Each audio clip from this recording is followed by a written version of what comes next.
함께 성경 말씀입니다. 오늘 여러분들과 볼 성경의 말씀은 요한복음 12장 12절부터 19절의 말씀 중에서 12절과 13절에 기록되어 있는 이 두 절의 말씀을 함께 봉독하도록 하겠습니다. 요한복음 12장 12절부터 13절까지 말씀 다 찾으신 줄 알고 한 목소리로 함께 봉독하도록 하겠습니다. 그 이튿날에는 명절에 온 큰 무리가 예수께서 예루살렘으로 오신다는 것을 듣고 종려나무가지를 가지고 맞으러 나가 외치되 호산나 찬송하리라 주의 이름으로 오시는 이 곧 이스라엘의 왕이시여 하더라. 아멘. 자, 오늘은 나귀를 타신 왕 그 두 번째, 지난주에 이어서 여러분들과 함께 은혜를 나누도록 하겠습니다. 우리가 지난 시간에 두 가지를 여러분들에게 말씀을 드렸죠. 그 첫 번째가 호산나였습니다. 호산나라는 것은 이제 나를 구원하소서, 죄로에서부터 나를 구원해 주세요라는 게 바로 호산나였습니다. 그런데 이곳에 모여있는 유대인들은 자신의 죄로부터 구원해 주세요라는 그와 같은 목소리가 아니라 지금 내 삶 가운데 내가 공경에 처해 있으니까 내가 부유하고 풍족한 삶을 살 수 있도록 나를 구원해 주세요라는 그와 같은 외침 속에서 그들이 호산나 호산나라는 것을 외쳤다는 것을 우리가 함께 보았습니다. 그리고 종려나무까지는 우리가 언제 흔든다라고 했어요? 바로 장막절, 초막절, 그렇죠? 그래서 이 장막절과 초막절, 수전절이었던 이 하누카라고 하는 것에 대해서 여러분들과 함께 살펴보았습니다. 그렇다면 오늘 우리가 함께 볼 요한복음 12장 12절부터 19절까지 우리가 보아야 할 아주 중요한 메시지가 여기에 있음을 우리는 확인할 수 있습니다. 예수를 잘 믿는다라고 하는 사람들 중에도 오늘 본문에 나오는 유대인들처럼 자신들은 이미 구원을 받았다라고 생각을 하고 자신들의 종교 행위나 신앙생활은 모두 이 세상의 유익을 얻어내는 도구쯤으로 생각하는 사람들이 있더라라는 것입니다. 구원은 이미 받았고 그러면 왜 그렇게 너희들은 열심을 부리냐라고 했더니 이렇게 열심을 부려야 하나님이 나에게 복을 주지, 그런 마음으로 신앙생활을 하는 사람들이 여전히 지금도 존재하고 있더란 것입니다. 우리의 신앙생활에서 나오는 모든 헌신과 종교 행위들은 반대급부를 기대하면서 하나님께 미리 지불하는 선수금 정도로 치부해버리는 자들이 있더라는 것이에요. 우리가 헌신을 하고 헌금을 하고 구제를 하고 선교를 하는 것은 하나님께 무언가를 얻어내기 위해서가 아니라는 것을 우리는 알아야 합니다. 우리는 도저히 우리의 힘으로 불가능한 죄와 사망에서의 구원을 하나님께서 홀로 이루어내셔서 우리에게 선물로 부어주셨다는 그 확신 속에서 하나님께 감사의 제물로 드리는 거지, 절대 하나님께 무언가를 얻어내기 위한 지불의 행위여서는 아니 된다라는 것을 우리는 이 메시지를 통해서 알아야 할 것입니다. 그게 바로 예수님을 때려 죽인 유대인들의 모습이었지 않습니까? 그럼에도 불구하고 너무나 자주 이 세상에서 지고 있는 자신의 모습을 발견하면서 주여 이 지긋지긋한 죄의 세상과 옛사람에게 의해서 날마다 세상 속에서 생산되어지어 가는 이 죄들을 하나님 하루속히 내 삶 가운데에서 끊어주시고 나를 구원해 주세요라는 것이, 그게 바로 성도의 올바른 고백이며 그게 성도가 나아가야 하는 길입니다. 그게 바로 호산나라는 거예요. 이 호산나라는 외침을 여러분들 사도 바울은 무엇으로 여러분들 고백했습니까? 그가 하나님의 은혜를 받았어요. 하나님의 감사의 은혜를 받고 그 은혜가 무엇인지를 사도 바울은 자신의 삶 가운데 알았어요. 그런데 자신의 삶, 그 은혜를 받았음에도 불구하고 자신의 삶이 어땠어요? 날마다 죄가 자신 가운데에서 날마다 생산되어지는 것을 자기가 목도했단 말이에요. 그럴 때 얼마나 사도 바울이 괴로웠던지, 누가 이 사망의 몸에서 나를 구원해 줬으면 좋겠다 라고 그와 같이 외치지 않았습니까? 그게 바로 하늘을 향한 호산나인 거예요. 그게 호산나예요. 오라, 이 공고한 몸에서 누가 나 좀 구원해 주었으면 좋겠다라는 이 고백이 바로 하나님을 향한 호산나인 것이에요. 이게 바로 성도의 고백이 되어야 하는 것입니다. 호산나 호산나, 죄에서 하나님 나 좀 구원해 주세요. 그 호산나를 외쳐야 되는데 우리는 이미 구원을 받았거니와 그거는 뭐 저 뒤에 내려놓고 이 땅에서 어떻게 복을 받을까? 어떻게 하면 이 문제들이 해결되며 어떻게 하면 내 삶 가운데 내가 이루고자 싶어하는 소원 성취가 될까라는 그와 같은 호산나 호산나를 불러서는 아니 되더란 것이에요. 하나님의 나라가 무엇이고 하나님께서 우리들에게 주신 그 은혜가 무엇인지를 모르는 자들은 금방 돌아서서 자신의 죄를 구원하러 오시는 만왕의 왕이요 만주의 주이신 그 하나님을 향하여서 죽여라라고 외치는 자가 될 수 있더라는 것입니다. 아마 예수님이 오늘날 교회에 다시 나타나게 되면 여러분들 또다시 어떻게 할 것입니까? 예수님께서 그 허름한 나귀 새끼를 타고 그와 같은 모습으로 교회에 다시 오신다면 어떻게 되겠습니까? 분명 그 예수님을 향하여서 친송하고 그 예수님 앞에 호산나 호산나 나의 죄로부터 나를 구원하세요 해주세요 라고 여러분들 그렇게 고백하는 자들이 과연 얼마나 되겠냐는 것이에요. 예수님께서 우리들의 하는 이 행위를 보고 무엇이더라고 하겠습니까? 하나님께서 세우신 이 지상의 교회에 예수님께서 다시 오셨다면 예수님은 분명 그렇게 말하지 않겠습니까? 내 집은 만민이 기도하는 집이다라고 아마 예수님께서는 오늘날 이 지상에 세워지는 교회를 향하여서 그렇게 질타하실 것이다라는 것을 우리는 깨우치고 알아야 할 것입니다. 주님은 힘 있는 자의 모습으로 이 땅에 결코 오시지 않았습니다. 강한 자의 모습으로 이 땅에 오시지도 아니하셨습니다. 날 때부터 허름한 사간의 구유를 택하셨고 가난한 목수의 집에서 자라셨던 분이었습니다. 그리고 겉모양도 시원치 아니하여서 사람들이 눈을 돌릴 정도였다라고 그와 같이 여겼을 정도입니다. 그렇게 약한 모습으로 오신 분이 바로 우리 주님이십니다. 그리고 결국에는 세상의 힘에 맞아 죽어버립니다. 세상을 이기는 것이 아니라 오히려 세상에 의해서 죽임을 당하더란 것입니다. 그런데 그의 삶을 하나님이 기뻐 받으셨습니다. 그의 삶에 기름을 부으신 분이 바로 하나님이시던 것입니다. 즐거움의 기름, 희락의 기름을 하나님께서 그에게 부으시고 그 주님의 죽음을 인정하셨고 그 주님의 삶을 인정하셨다는 것을 우리는 성경의 말씀을 통하여서 알게 됐고 믿게 되었습니다. 그러한 그의 삶을 하나님이 칭찬하셨습니다.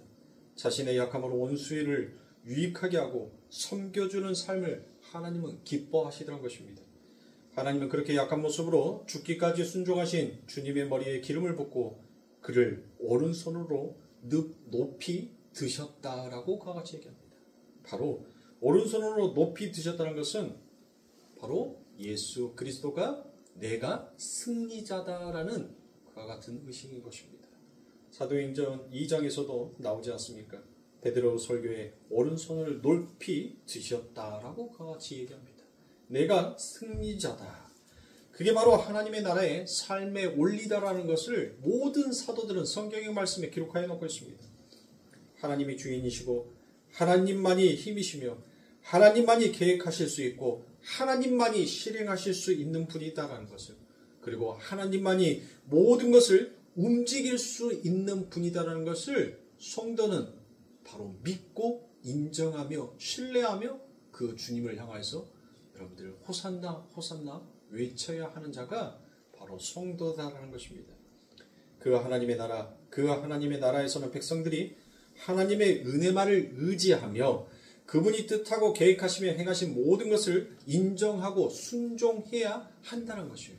그렇다면 여러분들 하나님만이 주인이시고 하나님만이 힘이시고 하나님만이 계획하실 수 있고 하나님만이 실행하시며 그 실행하는 것을 움직일 수 있는 분이다라는 것을 우리가 인정하고 순종하기 위해서는 여러분들 어떻게 돼야 되겠어요? 내가 부인되고 부정돼야 되죠. 내가 존재하고 있는 한, 나의 힘을 의지하고 있는 한 여러분들 하나님은 그 어느 곳에서도 일하실 수가 없던 거예요. 우리가 비워졌었을 때, 우리가 내려놨었을 때 그곳에서 하나님은 제가 방금에도 말씀드린 것처럼 하나님이 직접 우리들에게 계획하시고 그 계획하신 것을 실행하시고 실행한 것을 움직이실 수 있더란 것이에요. 그러한 하나님의 백성, 그 하늘의 백성을 만들기 위해서 하나님께서는 당신의 백성들에게 무수한 고난을 허락하시더란 것이에요. 그 고난을 통하여서 무엇을 깨닫게 하려고 합니까? 우리 하나님만이 나의 힘이요, 우리 하나님만이 나의 주인이시다라는 것을 고백하게 하기 위해서 하나님께서는 당신의 백성들에게 그 모든 것들을 허락하십니다. 하나님은 전지전능하시고 최고의 선하신 분이시기 때문에 그분은 절대 당신의 백성들을 상하게 하거나 아프게 하신 분이 아니더란 것입니다. 최고의 선하신 분이 최고의 선의 자리로 당신의 백성들을 이끌어가고 계심을 우리는 우리의 신앙생활을 통하여서 배우는 것입니다. 그런데 인격을 가지고 이성을 가지고 하나님의 형상으로 지어진 인간들이, 도덕적 피조물들이 하나님께서 창조시에 자신들에게 은혜로 부어주신 그들의 지혜와 힘을 자꾸 의지해서 살려고 한다면 하나님 나라의 최고의 선으로 결코 채워줄 수가 없더란 것입니다. 하나님이 그들에게 그런 엄청난 능력을 부어주시는 것은 여러분들 왜 부어주셨겠어요? 하나님께서 왜 우리들의 삶 가운데 지혜와 힘을 허락하셨겠습니까? 바로 그 지혜와 힘을 통하여서 하나님께 순종하는 도구로 사용하라는 것이었어요. 우리에게 하나님께서는 지혜를 주시는 것은 그 지혜를 통하여서 무엇을 깨달은 거예요? 바로 하나님이 나의 힘이요, 하나님이 나의 주인이시요, 하나님께서 내 삶의 모든 것들을 계획하시고 실행하시고 움직일 수 있는 분은 오직 단 한 분, 하나님밖에 없구나라는 것을, 그것을 아라는 거예요. 그래서 우리들은 그 하나님의 하나님 되심이, 그 하나님이 전능하심을 우리들의 삶 가운데는 배우는 거예요. 우리의 지혜와 우리의 힘으로 이 세상을 살아가는데 나의 뜻대로, 나의 계획대로, 내가 원하는 대로 성취되어지는 것이 없더라는 것을 우리는 자꾸 발견하지 않습니까? 내가 세운 계획들이 자꾸 무너집니다. 그 무너짐을 통하여서 우리는 무엇합니까? 자꾸 좌절하지 않습니까? 그럴 때 좌절하고 낭망하고 거기서 주저앉는 것이 아니라 성도는 일어서는 거예요. 호산나 다윗의 자손, 다윗의 왕 예수 그리스도요 하면서 일어서는 거예요. 내 아버지 하나님을 의지하겠다는 그 마음으로 일어서는 것이 바로 성도들한 것입니다. 하나님께서는 그 성도에게 그 힘을 허락하십니다. 그런데 그걸 하나님께 순종하는 도구로 쓰는 것이 아니라 그 자체를 힘으로 의지해버리면 하나님이 그들에게 정말 좋은 걸 부어줄 수가 없더라는 것입니다. 그래서 하나님은 당신의 백성들을 에덴 동산에서 쫓아내신 후에 하나님의 말씀에 순종하지 아니하고 자신의 힘을 의지하며 추구하며 생각하며 세상의 이익만을 위하여서 움직이는 자들의 그 어둡고 고단하고 추악한 모습이 무엇인지를 성경에 낱낱이 기록함을 통하여서 후대에게 그 모든 것들을 깨우치게 하더란 것이에요. 그런데 우리의 삶은 여러분들 어떻습니까? 하나님께서는 성경의 말씀 가운데에서 하나님을 의지하지 않고 자신을 의지하는 사람들의 삶이 얼마나 추악하고 얼마나 고단하며 얼마나 더럽기가 짝이 없는지, 그리고 그들의 말로가 어떠한지를 성경은 낱낱이 기록해 놨잖아요. 그런데 우리들은 무엇합니까? 우리들은 그 하나님의 말씀을 읽었음에도 불구하고 여전히 하나님을 의지하는 것이 아니라 나를 의지하고 있는, 여전히 죄를 버리지 못하는 나의 이 추악한 모습을 발견했었을 때 우리가 진정 하나님께 부르짖어야 할 것이 무엇이냐는 거예요. 여러분들, 하나님께 우리가 뭘 부르짖어야 하겠습니까? 생명보다 중요한 것은 없다라고 하나님께서는 늘 말씀하셨잖아요. 그런데 거기다 대놓고 하나님 나 돈 주세요, 하나님 나 건강 주세요, 하나님 나 승진하게 해주세요. 여러분들 그게 가당키나 하는 거예요? 여러분들 그런 기도를 하지 말라는 게 아니에요. 근데 그 기도가 신앙의 중심의 기도가 아니라는 거예요. 신앙의 올바른 기도가 아니라는 거예요. 물론 하나님 앞에 답답한 마음에 그런 기도들을 할 수 있어요. 하나님께 모든 것들을, 자녀가 부모에게 자신의 고민이 있거나 자신의 어려움이 있으면 모든 것들을 이야기하듯이 우리가 하나님 앞에 이야기를 할 수 있어요. 그런데 그것이 우리의 신앙의 목표가 되어서는 아니 된다는 것을 제가 늘 누차 말씀드리지 않습니까? 우리의 죄에 대한 본질을 깨닫는 것, 그것을 놓고 하나님 앞에 기도하는 것이 진짜 기독교의 목표이지, 내 삶 가운데 고단함과 어려움이 있다고 해서 그것을 하나님 앞에 고하는 것이 그게 신앙의 본질이 아니더란 거예요. 그것을 교회는 신앙의 본질로 생각하고 있더란 겁니다. 그래서 교회 와서 여러분들 자신의 죄에 대한 하나님 앞에 올바른 고백을 늘어놓기보다도 자신의 소원 성취, 자신 앞에 펼쳐지는 환난과 고난을, 역경을 하나님 해결해달라는 기도를 더 많이 하더란 거예요. 그건 무엇인가 잘못된 거 아닙니까? 여러분들, 제가 설교 속에서 여러분들에게 무슨 말씀을 드렸어요? 왜 이 땅에 가난한 자가 있다고 하겠습니까? 왜 이 땅에? 하나님께서 분명히 말씀했잖아요. 그 여인이 내게 하는 거, 너희들에게는 가난한 자들 앞으로도 계속 있을 거야 라고 하나님께서 말씀했잖아요. 왜요? 왜 가난한 자가 있어요? 하나님의 말씀대로 안 사니까 가난한 거예요. 여러분들이 부자가 되고 싶으세요? 여러분들이 누리는 삶을 살고 싶으세요? 하나님의 말씀대로 사세요. 그런데 우리는 하나님의 말씀대로 살지를 못한단 말이에요. 그러니까 뭘 해결해야 되겠어요? 무엇을? 내가 부자가 됐고 내가 풍요로운 삶을 살고 싶다면 내가 뭘 해결해야 되겠냐고요. 하나님의 말씀대로 살려고 노력하는 삶을 살아야 할 거 아닙니까? 그런데 그것은 뒷전에 치고 진짜 중요한 것은 뒷전에 던져버리고 엉뚱한 것만 가져다가 별로 중요하지도 않는 것을 중요한 것으로 여러분들 인식하고 있는 그 자체가 잘못됐다는 거예요. 근데 그것이 잘못됐다는 것을 인지하지 못한 것이 더 큰 기독교의 문제들한 것입니다. 기독교는 여러분들 그거를 목표로 신앙생활을 하는 것이 아닙니다. 하나님께서 우리의 죄를 어떻게 물과 같이 희게 해주셨는지 그것을 깨닫는 거예요. 하나님의 그 은혜, 하나님께서 내게 부어주신 그 사랑을, 그 본질을 깨닫기 위해서 우리가 신앙생활을 하는 것이지 단순히 우리의 이 세상 가운데 펼쳐져 있는 그 역경들을 해결하기 위해서 하나님을 찾는 하나님의 백성이 되어서는 아니 된다는 것입니다. 그래서 여러분들은 이 세상에 자꾸 치를 떨으셔야 돼요. 이 세상에서 자꾸 정 떨어지는 그와 같은 경험을 하셔야 됩니다. 그것이 바로 성도의 삶입니다.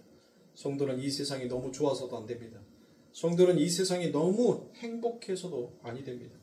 그래서 하나님 나라에서는 모든 자가 하나님 앞에서 전부 약자가 되어야 그게 바로 하나님의 나라의 승리자가 된다는 것을 오늘 본문은 지금 우리들에게 이야기하고 있다는 것입니다.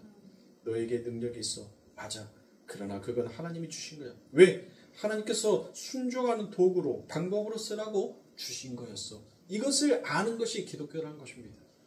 그러니까 너는 하나님 앞에서 티끌이 되어야 해. 이것이 바로 성경에서 말씀하신, 우리 예수 그리스도께서 말씀하신 자기 부인이라는 것입니다. 그게 하나님 앞에서의 약자입니다. 그렇게 옛사람이 비워지고 부인이 되어야 진짜 강함이신 하나님이 그들의 초소 삼으시고 진짜 강함으로 그들을 만들어내실 수 있더란 것입니다. 따라서 우리는 이 땅에서 하나님 앞에서의 약자로 서는 훈련을 하다가 하나님의 나라에 가야 하는 자가 바로 우리다라는 것을 여러분들 잊으시면 아니 됩니다. 하나님은 당신 앞에서의 강한 자, 여러분들 창세기에서 나오죠. 거인, 네피림, 용사, 유명한 자들, 그들을 하나님께서는 무엇 하신다겠어요? 심판하신다라고 말씀하지 않습니까? 창세기 6장에 보면 노아의 심판의 근거와 같은 자들이 전부 다 무엇이었었습니까? 거인, 네파림, 용사, 유명한 자, 그게 다 세상에 추구하는 자 같은데 그 세상에 추구하는 것들을 하나님은 가장 싫어하시는 것 중에 하나더란 것입니다. 그런데 하나님은 그것을 근거로 이놈들 싹 쓸어버려야 되겠다라고 말씀을 하신다는 거예요. 그래서 창세기 6장에 나오지 않습니까? 우리가 하나님 앞에서 강한 자가 되려고 하는 것이 바로 죄였다라고 여러분들 그렇게 나오잖아요. 하나님, 내가 강한 자가 되어서 나귀 새끼 같은 거 말고 백마 한 마리 보내주세요. 내가 강한 자가 되어서 하나님의 일을 돕겠습니다라고 그와 같이 생각하는 것이 그게 바로 하나님 앞에서 심판의 근거가 된다는 것을 우리 성도님들은 잘 아시기 바랍니다. 그런데 오늘날 예배당이 전부 나귀 새끼는 전부 쫓아내버리고 하나님 나에게 백마를 주세요라고 그렇게 하나님 앞에 외치는 자들이 많이 있더란 것입니다. 하나님은 결코 강한 자를 원하시는 하나님이 아닙니다. 약한 자를 강하게 들어쓰시는 분이 바로 우리 하나님이다라는 것을 여러분들 기억하셔야 돼요. 예수님의 삶을 보십시오. 예수님은 하나님 앞에서 늘 약한 자의 모습으로 쓰지 않았습니까?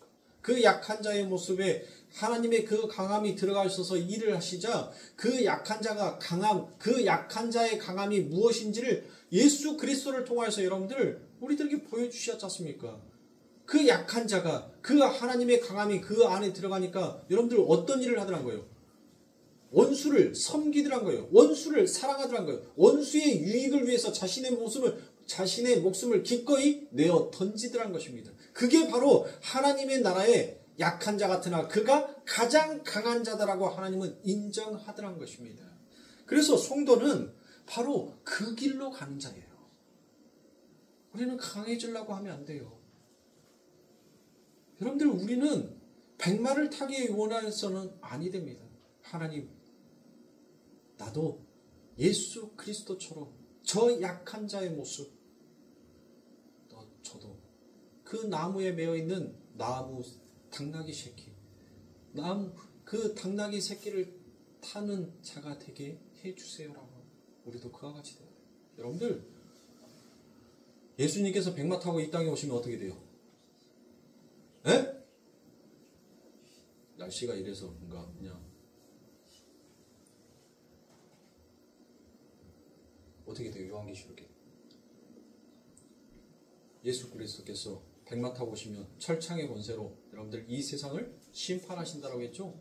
여러분들, 예수님께서 나귀 새끼를 타고 오는 것이 우리들에게는 뭐예요? 복이라니까요. 예수님께서 백마 타고 오면 우리는 그 철창의 권세에 의해서 마저 죽을 수밖에 없는 자예요. 그런데 뭘 그렇게 백마 하냐고요. 에?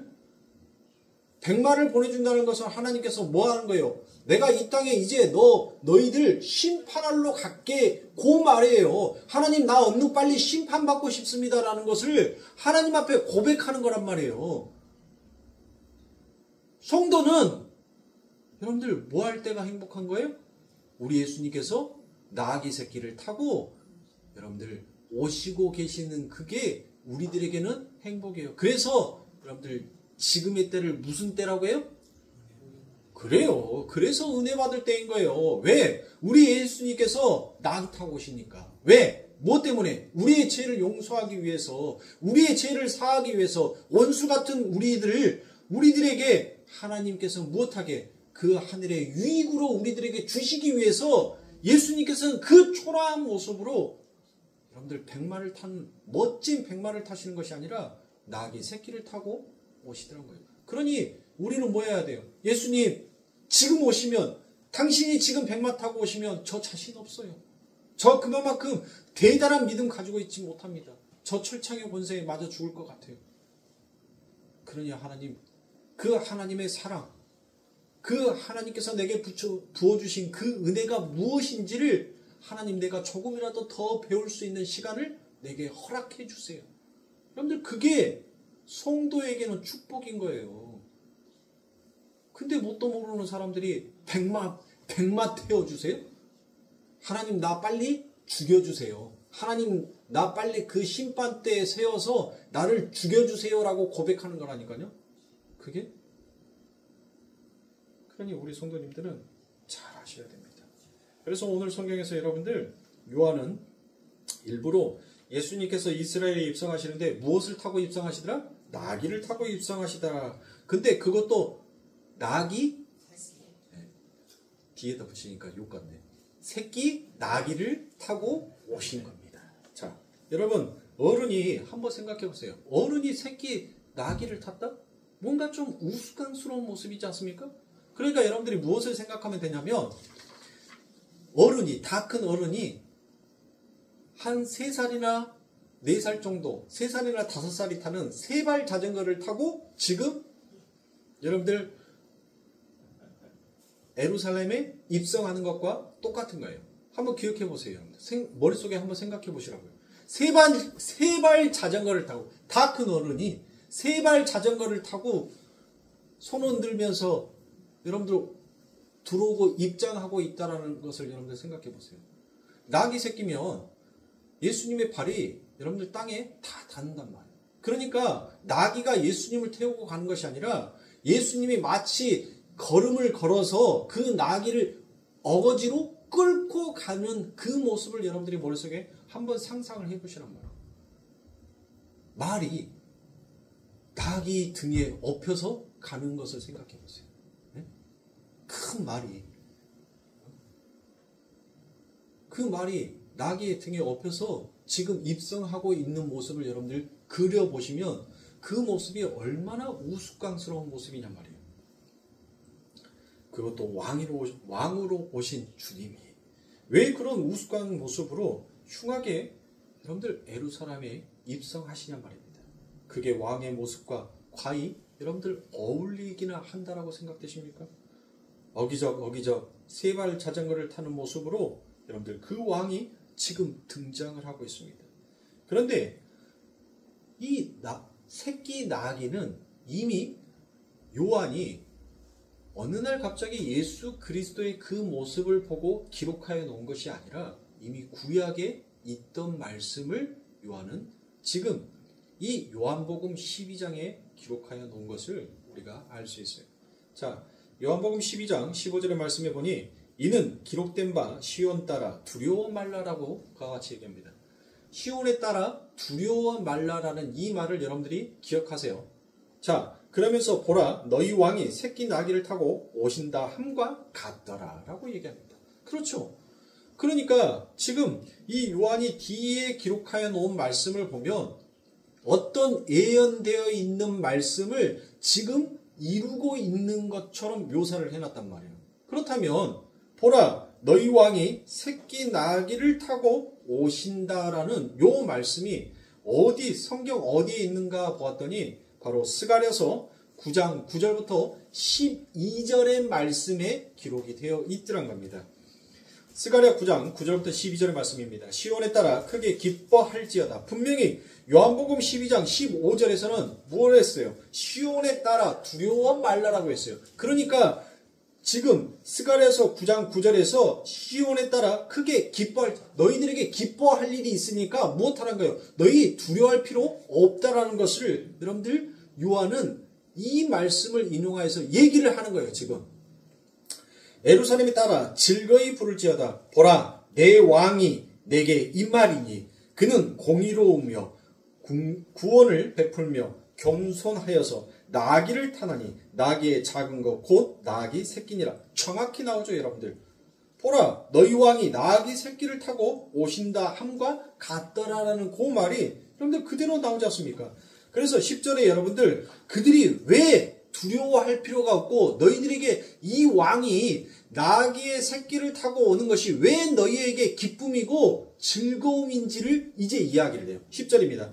내가 에브라임의 병거와 에루살렘의 말을 끊겠고 전쟁하는 활도 끊으리니 그가 이방 사람에게 화평을 전할 것이요 그의 종권은 바다에서 바다까지 이르고 유브라데 강에서 땅끝까지 이르리라. 또 너로 말할진대 내 언약의 피를 인하여 내가 너의 갇힌 자들을 물 없는 구덩이에서 놓았나니 소망을 품은 갇혔던 자들아 너희는 보장으로 돌아올지라. 내가 오늘날도 이르노라. 내가 배나 내게 갚을 것이라. 여러분들 보세요. 너희들이 왜 즐거워하고 너희들이 왜 기뻐해야 하는지를 여러분들 얘기하죠. 그 나귀 새끼를 타고 오는 그가 무엇하더란 거예요? 너희들에게 뭐를 주더란 거예요? 이제 전쟁을 끊고 너희들에게 화평을 주는 왕이니까 무엇하더란 거예요? 너희는 이제 두려워할 필요가 없다는 겁니다. 거기서 보장이라는 것은 여세 여러분들 본부로 돌아온다라는 그와 같은 말입니다. 지금 요한은 스가랴서를 인용하여서 주님이 새끼 나귀를 타고 입성하신 이유를 넌지시 여러분들 이 스가랴의 말씀을 통하여서 암시하고 있었던 것입니다. 스가랴서의 이 전체 내용을 하나로 이렇게 축약해서 한 줄로만 인용한 거예요. 그게 바로 무엇이다? 보라 너희 왕이 나귀 새끼를 타고 오신다 함과 같더라. 이렇게 함축하여서 이야기한 겁니다. 보신 바와 같이 스가랴서는 나귀를 타신 주님의 입성을 에브라임의 병고와 예루살렘의 말을 끊고 그들의 화를 끊기 위함이라고 그와 같이 여러분들 못하고 있어요? 밝히고 있지 않습니까? 에브라임과 예루살렘은 곧 에브라임과 유다 즉 이스라엘을 가리켜서 이야기하고 있는 거예요. 주님의 나귀 행차는 이스라엘의 무장을 해제시키기 위함이다라고 이야기하고 있는 것입니다. 그리고 그러한 이스라엘 밖에 있는 이스라엘이라는 것은 유대주의를 이야기하는 거죠. 제가 10장에서 여러분들에게 열심히 설명해 드렸습니다. 양의 우리와 선한 목자 설명할 때 그 우리가 유대주의다라고 그와 같이 여러분들에게 불렀으니까 거기서 불러내는 것이 바로 무엇이다? 그게 구원이다라는 거죠. 구원. 유대주의에서 불러내는 것, 양의 우리에서 불러내는 것이 그게 여러분들에게 구원이다라고 제가 설명을 했지 않습니까? 그래서 목자가 밖에서 유대주의에서 양들을 불러낸다라고 그와 같이 얘기합니다. 자, 그 유대주의 밖에 있는 이방인들에게 화평이 전해질 것인데 그게 10절에 나오죠. 그 방법으로 언약의 피라라고 그와 같이 얘기합니다. 그리고 11절에 요한이 그 전체의 내용을 다 한 줄로 요약하고 인용한 것이 바로 무엇이에요?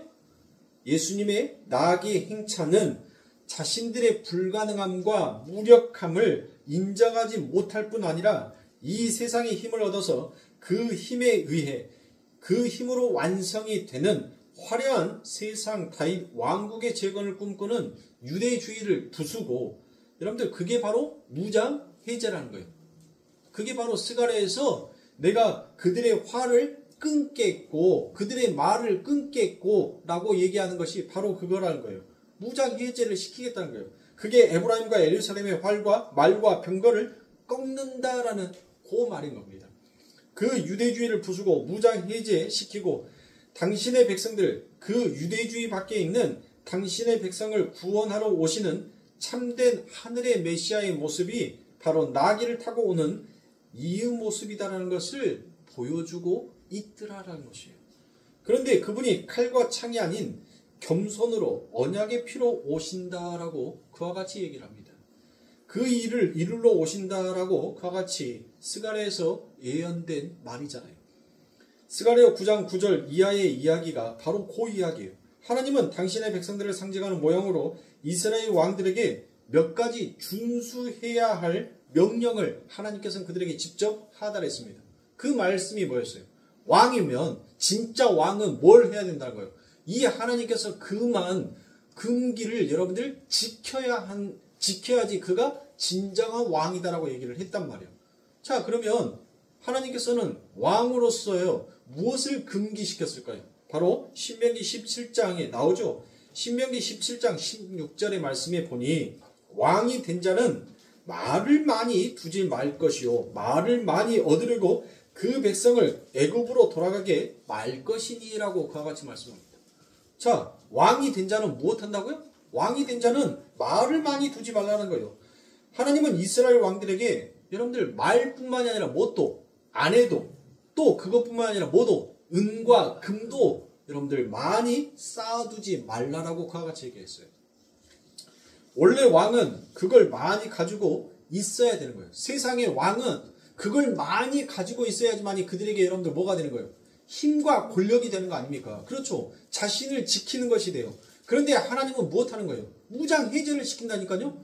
너희 스스로의 강함은 나에게 그것이 바로 죄다라는 것을 하나님께서는 가르치는 거예요. 그래서 뭐합니까? 하나님께서는 너희의 약함이 곧 나의 강함으로 드러나니까 너희는 약한 자의 모습, 아무것도 가지지 아니하는 자의 모습으로 살아난 거예요. 하나님께서 여러분들 다윗을 뭐 했어요? 다윗에게 그 밧세바를 범했었을 때 하나님께서 뭘 합니까? 나단을 통해서 뭘 말해요? 그 밧세바가 네 삶 가운데 정말 필요한 여자였다면 그 하나님께서 너에게 그 밧세바도 주시지 아니하였겠느냐라고 말하지 않습니까? 그러니까 이 세상에 세워지는 왕, 그 어떤 왕도 이 하나님께서 준하신 이 준수상을 제대로 지킨 왕이 없더란 거예요. 그러면 하나님 앞에서는 그들은 진짜 왕이 아니지 않습니까? 그들은 모든 것들을 많이 가졌으니까. 솔로몬을 보세요, 여러분들. 솔로몬이 얼마나 많은 것들을 가졌어요. 여자가, 아내가 몇 명? 3,000명이었다니까, 3,000명? 아내가 3,000명. 은과 금은 여러분들 얼마나 많았어요. 성전을, 하나님의 성전을 여러분들 금으로 도배를 할 정도로 여러분들 그가 금을 엄청나게 많이 모아두었단 말이에요. 말과 병거는 여러분들 어땠습니까? 말할 것도 없죠. 그런데 세상의 사람들은 여러분들 누구를 원하고 있어요?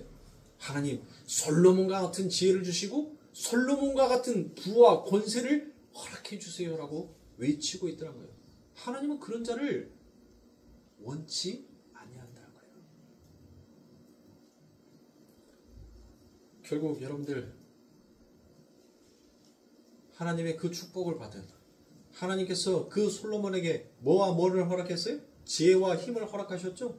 그 지혜와 힘을 통하여서 하나님은 무엇을 하기 위해서 그에게 지혜와 힘을 주셨다고요? 하나님 앞에 순종하는 도구로 그 모든 것들을 사용하라고.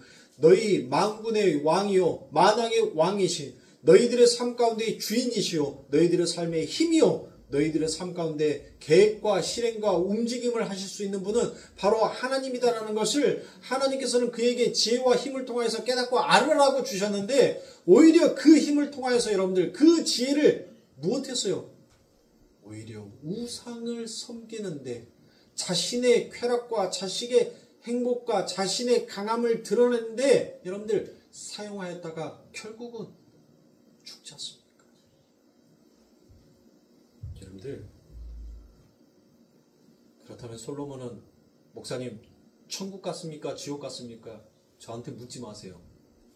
그런 거 궁금해하지도 마세요. 하나님께서는 솔로몬을 통하여서 무엇한 거예요? 바로 하늘의 백성, 하나님께서 선택한 당신의 백성들에게 너희들은 이 말씀을 읽고 너희들이 가진 그 지혜와 힘을 어떻게 사용해야 하는지 여러분들 우리들에게 교재본으로 준 거예요. 그가 천국 갔는지 지옥 갔는지 여러분들 그게 중요한 것이 아니라 지금 하나님께서 내게 주신 그 지혜와 힘을 나는 내 삶의 방식에서 어떻게 하나님의 말씀에 순종하는데 나는 그것들을 사용하고 있는지가 중요한 것이지 남이 천국 가면 뭐하고 남이 지옥 가면 뭐 할 거예요? 네? 따라가게? 그러니 그런 거에 여러분들 관심 가지려 하지 마시고 성경의 말씀을 통하여서 나도 하나님 앞에서 불가능하고 무력한 자이다라는 것을 그거를 우리는 배워야 돼요. 그런데도 그런 불가능하고 무력한 우리들을 사랑해 주시고 여전히 우리들에게 구원받고 은혜 받을 그 기회를 허락하신 하나님을 우리는 호산나 호산나 찬송할 것이 바로 성도다라는 것입니다.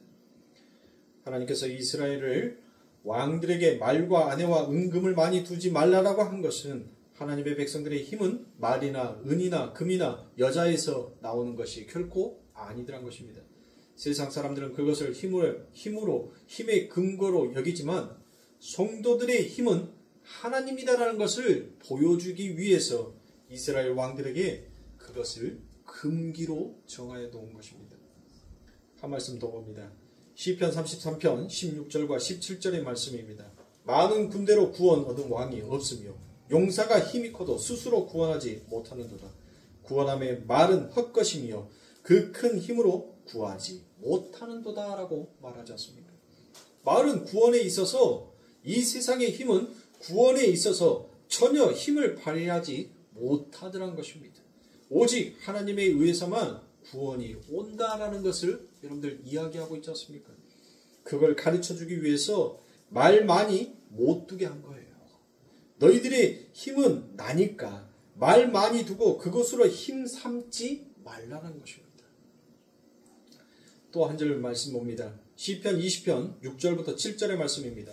여호와께서 자기에게 속한 바 기름 부음 받은 자들을 구원하시는 줄 이제 내가 아노니 그 오른손에 구원하는 힘으로 그 거룩한 하늘에서 저에게 응하시리로다.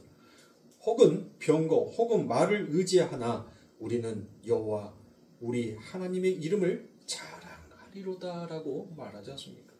바로 하나님께서는 이거를 당신의 백성들에게 가르쳐주기 위함이더란 거예요. 하나님께서 이 세상에 있는 거 여러분들 그렇게 우리들에게 허락하지 아니하시는 것이 우리의 제약된 속성을 아니까. 우리가 많이 가진 것을 통하여서 그것을 하나님에게 온전하게 사용하는 것이 아니라 결국은 그 많은 것으로 내가 더 내 자신에게 타락되어진 삶을 살 수밖에 없는 우리라는 것을 하나님께서 너무나도 잘 알고 있으니까 하나님께서는 그것을 허락지 아니하실 것입니다. 오직 처음부터 끝까지 초지일관 그 하나님의 힘, 그 능력, 올바로 처음부터 끝까지 선으로 쓰실 수 있는 분은 누구밖에 없다는 거예요. 그래요. 오직 하나님, 오직 예수님밖에 없다는 것이에요. 여러분들에게 하나님께서 자 오순절 다락방에서 하나님의 성령이 임하듯이 하나님께서 여러분들에게 초능력 같은 그래요 성령의 능력을 하나씩 줬어. 네? 여러분들에게 능력을 하나씩 줬어. 여러분들이 그냥 소원하는 거. 하나님 나는 어떤 능력을 갖고 싶어요. 막 손만 대면 귀신이 떠나가는. 손만 대면 병든 자들이 하나님 막 다 나아버리는. 그런 능력을 갖고 싶어요. 그러면 여러분들 하나님께서 여러분들에게 그걸 허락해 줬어. 그래서 여러분들이 전공 방방곡 세계를 유람하면서 여러분들 그렇게 말도 통하지 않는 나라에 가서 설교를 하고 안수를 하고 그렇게 했어. 그럼 여러분들 어떨 것 같아요? 그게 나의 자랑으로 아니 나오고 그 모든 것이 하나님이었다라고 여러분들 끝까지 갈 사람이 있을 것 같으세요? 결국은 인간은 교만하기 짝이 없어요. 그 모든 힘이 바로 자신에게서부터 나왔다라고 그렇게 모든 공로를 모든 공치사를 자기에게 돌릴 수밖에 없는 것이 인간이다라는 것을 하나님은 너무나도 잘 알고 있어요. 그럼에도 불구하고 하나님이 하나님 되시고 하나님이 살아계심을 여전히 증거하기 위해서 하나님은 때로는 아주 잠깐 그들에게 그 하나님의 능력과 힘을 잠깐 나타내 보여주시기도 하지만 여러분들 그거이 영원히 지속되지는 아니하다는 겁니다. 그러니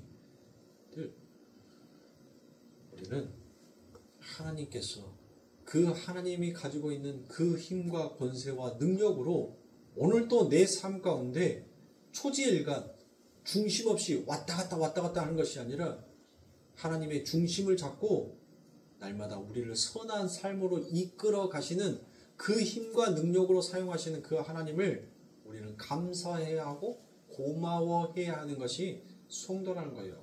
그런데 거기다가 대놓고 하나님 내게 능력 주세요. 무슨 능력? 능력 줘서 뭐하게? 결국 자기 자랑으로 나올 거 아닙니까? 안 나온다고요? 다 나와요. 다 말씀에. 여러분들 모세는 안 나왔어요? 모세가 광야에서 여러분들 열심히 하나님 다 했단 말이에요. 근데 여러분들 뭐 했어요? 마지막에 결국 그 끝은 자기로 돌아가더란 거예요. 그게 인간의 본 모습이란 거예요. 하나님이 그의 삶 가운데 붙들러 있을 때는 하나님이지만 하나님이 잠시 그의 삶을 손을 펴서 내려놓는 순간 그 모든 공치사가 결국 자기의 것으로 돌아가 버리더란 거예요. 자기를 드러내는 쪽으로 자기를 높이는 쪽으로 나타내는 것이 인간이라는 것을 보여주는 겁니다. 그렇게 자신을 드러내고 자신을 높이고 자신이 강하담을 증명하는 자는 결단코 어디에 못 온다? 하나님의 나라에 들어올 수 없다라는 것을 모세를 통해서 하나님은 보여주신 거예요. 너는 안 돼. 그 강함 너의 힘으로 네가 부인되지 못하고 그 강함 그 자랑이 너에게서 나와버린다면 너는 내 나라에 들어올 수가 없어. 그 나라가 얼마나 아름다운 것인지를 네 삶 가운데에서 내가 너와 함께 있으면서 했던 그 모든 것들을 네는 봤잖아. 그런데 거기까지야 라고 이야기하는 거예요. 성도입니다. 우리가 예수를 믿으면서 하나님 나 강한 자 되게 해주세요. 나 유명한 자 되게 해주세요. 이게 맞냔 말이에요.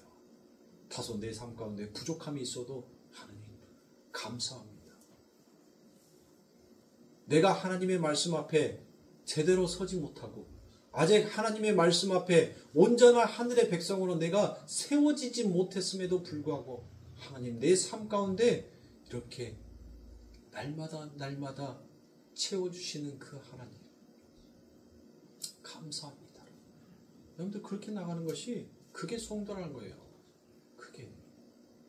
근데 잘못되어 가고 있잖아요. 삼박자의 축복 이야기하면서, 삼박자의 축복 이야기하면서 엉뚱한 쪽으로 가고 있잖아요. 성경과 반대의 말씀으로 가고 있더라고요. 근데 거기다 대놓고 아멘 아멘 하면서 그 삼박자의 축복 받겠다라고 여러분들 자기가 앉은 자리에서 펄쩍펄쩍 뛰면서 그렇게 기도를 해요. 그게 과연 하나님께서 기뻐하신 모습일까요? 하나님은 성경에서 너희가 약한 자가 되었을 때 나의 강함이 들어가 내가 진짜 그 강함, 하늘나라의 진짜 그 강함이 무엇인지를 너희를 통하여서 너희를 도구 삼아서 내가 드러내고 나타내겠다라고 하신 그 하나님의 말씀과 반대로 가는 것이 그게 역적 아닙니까? 에? 그게 성도가 아니란 거예요.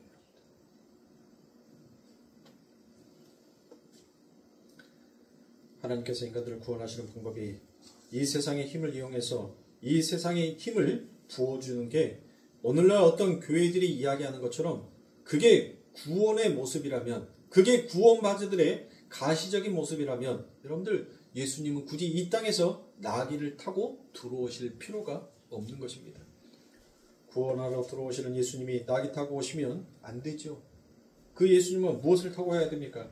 백마를 타고 오셔야 되는 것이 맞는 겁니다. 그리고 그들의 말과 병과 화를 빼앗아 무장 해제시키는 것이 아니라 오히려 그들의 손에 여러분들 뭘 줘야 돼요?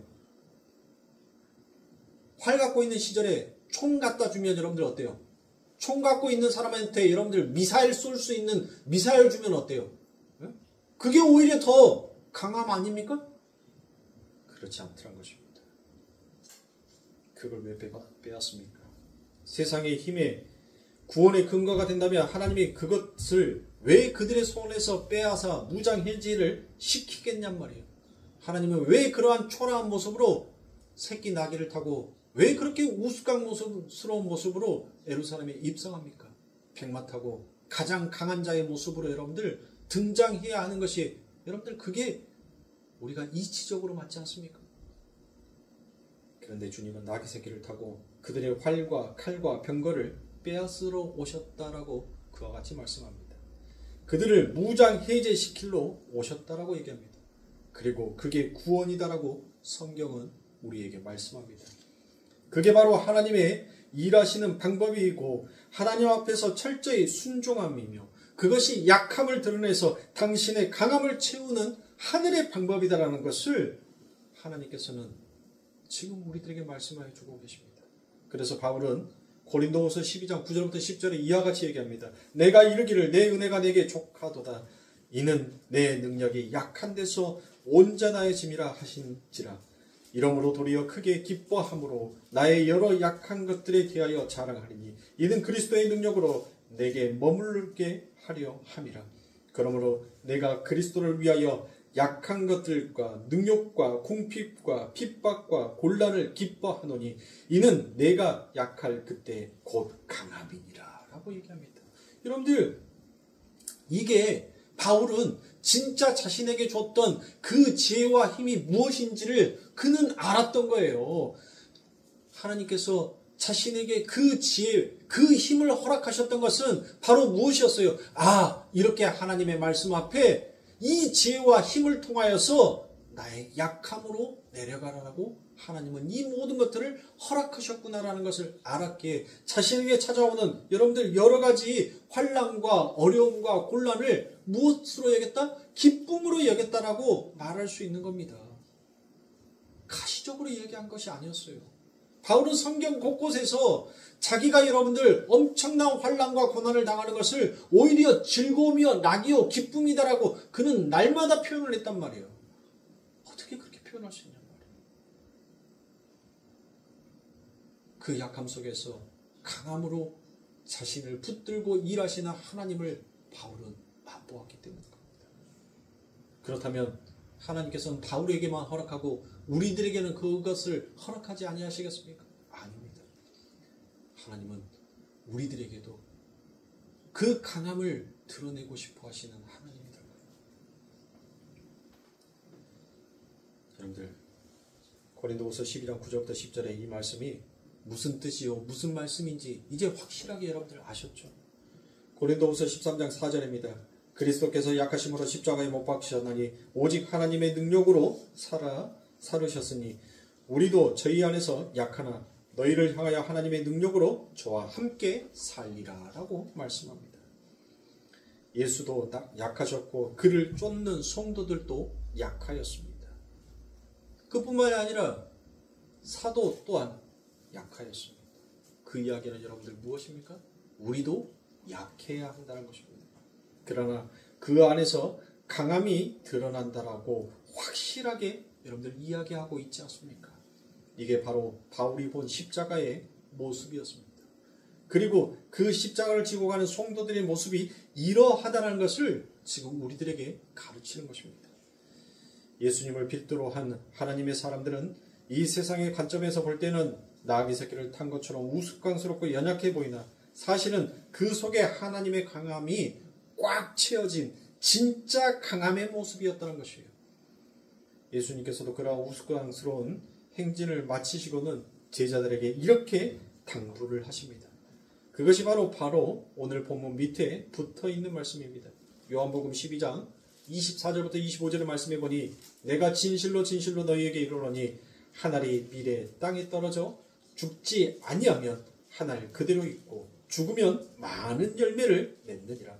자기 생명을 사랑하는 자는 잃어버릴 것이요 이 세상에서 자기 생명을 미워하는 자는 영생하도록 보존하리라 라고 말씀합니다. 이 말이 무슨 말입니까? 내 생명을 막 미워하는 것이 여러분들 우리의 생명을 보존하는 것이 막 우리 몸을 학대해야 돼? 우리의 생명을 여러분들 막 한번 목도 졸랐다가 막 이상한 약도 먹었다가 막 그렇게 해야지만 우리의 생명을 보존한다는 그와 같은 얘기입니까? 네? 아니면 거울 보고 너 같은 거는 뒤져야 돼. 너 같은 것은 죽어야 돼. 너는 살 가치도 없어 하면서 막 우리가 막 화장실에서 우리의 모습을 보면서 막 그렇게 해야지만이 여러분들 우리의 생명을 영생하도록 보존하는 거예요? 바로 이 세상에서 욕심으로 꽉 채워져 있는 그 옛사람에게 자꾸 먹이를 주어서 그 옛사람을 살찌우지 말라는 것이에요. 그걸 미워하라는 것입니다. 그 생명을 그 자들이 자기 부인이 된 자들이고 그렇게 자기 부인이 된 자들은 영원한 생명을 얻는다라는 것을 성경이 이야기하고 있어요. 그러니까 우리의 옛사람 뭐예요? 여전히 내가 이 세상의 주인이요? 여전히 내가 열심히 내 힘으로 노력한 만큼 내가 부자로 누리면서 살 수 있다라고 생각하여서 내 삶 가운데 내가 곧 주인이요 내가 곧 강함을 표현하기 위해서 계획을 짜고 실행하고 움직이는 거 그것이 바로 우리의 옛사람이라는 거예요. 그것을 여러분들 무엇하라는 거예요? 그걸 미워하라는 거예요. 하나님을 의지하지 아니하고 나의 힘으로 모든 것을 이루어 보겠노라라고 하는 그 자의식을 미워하라는 겁니다.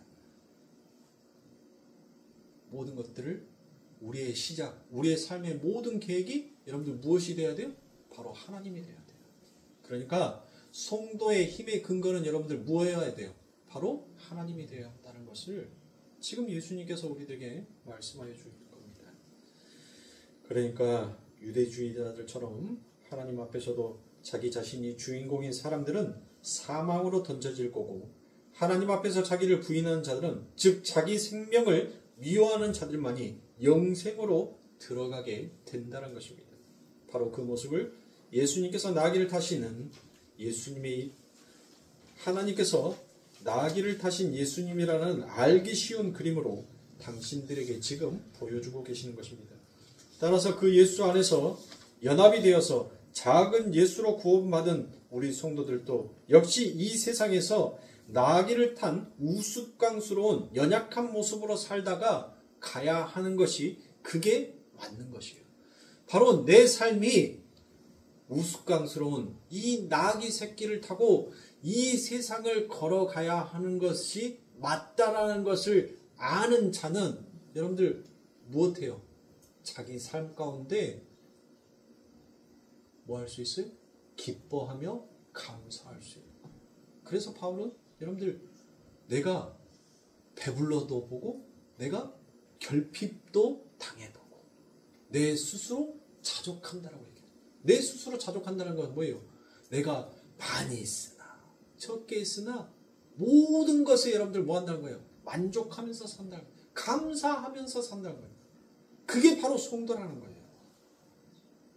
내 삶 가운데 무엇이 더 채워지기를 바라는 것이 성도가 아니라 내 삶 가운데 부어진 그 하나님의 사랑, 그것만큼 여러분들 그것을 깨닫고 그것으로 만족하면서 사는 것이 성도라는 것입니다. 세상 사람들이 자신을 자랑하고 자신의 힘을 과시하거나 커다란 말을 타고 활보하는 가운데 우리 성도들은 하나님 앞에서 자신을 부인하고 자신의 연약함과 불가능함을 인정하며 하나님만을 의지하며 그분의 말씀을 쫓아서 져주고 섬기고 용서해주고 감싸주고 인내하면서 바로 새끼 나귀를 탄 바보의 모습으로 이 땅에서 살고 가야 하는 것이 바로 그게 그리스도인인 겁니다. 우리는 가끔 볼멘 소리를 합니다. 하나님 창피하게 나귀 새끼가 무엇입니까? 예수 믿는 사람 면목 좀 채워주세요. 이왕이면 폼나게 100마 한 마리 주시면 더 낫지 않습니까? 라는 그와 같은 얘기를 합니다. 여러분들, 그게 바로 기복주의인 것입니다. 그게 하나님보다 자신을 더 의지하고 있는 어리석은 자의 고백인 것입니다. 그러므로 우리 사랑하는 성도님들, 예수님께서 이렇게 연약하고 약한 모습 속에서 그 강함으로 이루어내시는 하나님의 뜻이 무엇인지를 십자가에서 우리들에게 보여주셨습니다. 오늘 저와 여러분들은 한 주간을 이 세상을 살아가면서 여러분들 우리들의 연약함, 우리들의 나약함이 이 세상 가운데 비춰주고 그것으로 인하여서 세상 사람들은 우리를 조롱할지 몰라도 여러분들 무엇하는 거예요? 우리는 우리에게 부어주시고 우리에게 힘이 되시고 우리에게 강함을 드러내시는 그 하나님만을 바라보면서 기뻐하면서 우리는 찬송하며 걸어가는 자가 바로 우리라는 것입니다. 그러니 그렇게 가야 돼요. 그러니 우리의 신앙이 여러분들 쉬워요? 어려운 거예요. 그래서 힘든 거예요. 아무나 이 신앙생활을 할 수가 없는 겁니다. 누가 여러분들 신앙생활이 쉽다 했습니까? 왔다리 갔다 하면 쉬워요. 그러나 그 하나님의 깊이가 무엇인지를 안 성도는 결코 이렇게 걸어가는 우리들의 그 삶이 녹록하지가 않습니다. 신앙은 어려운 거예요. 신앙은 힘든 겁니다. 누가 나를 바보처럼 비웃는데 그 바보처럼 비웃는 소리를 듣고도 허허 웃으면서 우리가 걸어갈 자가 누가 얼마나 되겠습니까? 그러나 우리 예수님은 걸어가셨어요. 하나님은 우리들에게 그 힘을 허락하여 주셨습니다. 그러니 우리 성도님들 한 주간 동안 우리 하나님이 나의 힘이요 나의 주인이시요 내 삶의 모든 계획과 실행을 움직이시는 분이 바로 우리 하나님이다라는 것을, 내 힘의 근거는 바로 하나님이다라는 것을 고백하는 우리 성도님들의 한 주간의 삶이 되시길 주님의 이름으로 축원합니다. 기도하겠습니다.